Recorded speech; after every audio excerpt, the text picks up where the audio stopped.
if as an England manager, Roy Hodgson would be sitting there thinking, well, I've backed you to the hilt, and all right, so you might get 4 games, between 4 and 8 games suspension, but I still want you available for England. But when I need you, you've actually gone, I'm not playing anymore. We're going to talk more about that 4 games, because that doesn't seem like a long enough tariff if Suarez gets 12. But we'll talk about that in just a bit. I want to bring in our first guest because he's a Chelsea fan. He's a very good friend of the show.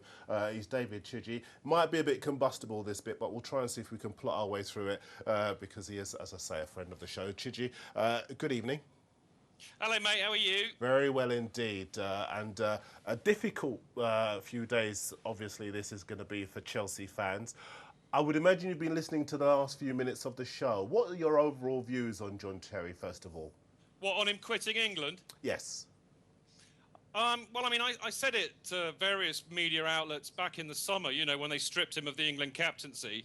And I said he should have gone there. And I just feel that, you know, he's been treated pretty poorly by the FA, and I'm not surprised that he's quit. And quite, as a Chelsea fan, I embrace it because it means that, you know, he won't be wasting his energy on England, and he'll be completely focused and hopefully getting another few years out of him for Chelsea, mate. I'm quite happy, to be honest. David, tell me why you think he's been treated pretty poorly by the FA. Well, he's been stripped of the, I mean, you know, he was stripped of the captaincy because of the, you know, Wayne Bridge gate, and that was proven not to be an issue. And he was later, you know, found not guilty in court, as we all know. So, you know, the FA were very preemptive. I mean, look at Capello. Capello resigned over the issue himself. So, you know, I just think he's been a bit unfairly treated when you consider the treatment of other England players. Now, David, I'm going to bring in our guests here. They are Paul Jiggins from The Sun and Perry Groves as well. I'm going to bring them in just so they can have their say. Hi, David. Paul Jiggins. I mean, firstly, I think Wayne Bridge might have an issue about saying that Bridgegate was not really an issue.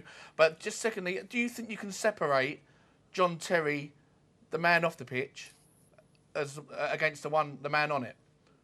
Yeah, well, the John Terry that I've met off the pitch seems to be a thoroughly likeable and reasonable bloke, so I'm not sure quite what you're getting at with that. Well, he's made many off-the-pitch misdemeanours. Do you know what? Sorry, Paul, you know what does Paul, what's he been found guilty of then? Well, he completely disrupted the team spirit in the World Cup in 2010 because Fabio Capello couldn't do his job properly, whether it's an alleged affair or you said it wasn't proven.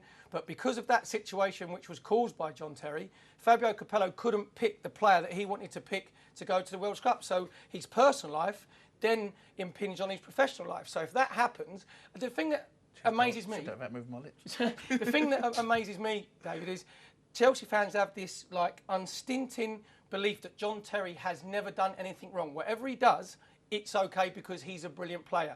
Now, there's probably 5 or 6 different instances I could put to you where John Terry's been involved. So there's a common denominator there somewhere. Let him answer that. Let David answer that. What do you say to that, David?